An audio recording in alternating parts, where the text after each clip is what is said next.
Hello everyone, how are you doing? This is MD Tech here with another quick tutorial. In today's tutorial, I'm going to show you guys how to transfer Google Chrome data to the Microsoft Edge web browser. So if you're trying to import important data from Chrome to Edge, and I'll go through what it will and will not import. In today's tutorial, I'm going to show you guys how to do that. And without further ado, let's go ahead and jump right into it. So all you have to do is open up the Microsoft Edge web browser and select the three-dotted icon up at the top right corner. Just go ahead and left click on that and then go down and select Settings. On the right side, you want to select Import Browser Data. And you can select where it says Import Data from Google Chrome.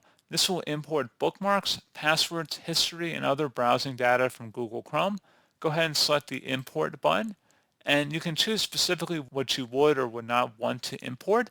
So you can import favorites or bookmarks, saved passwords, personal info, payment info, browsing history, settings, open tabs, as well as extensions. And you just would select the import button to actually initiate the import of that information to the Edge browser. And that's all you have to do. So pretty straightforward process, guys. Do hope I was able to help you out, and I do look forward to catching you all in the next tutorial. Goodbye.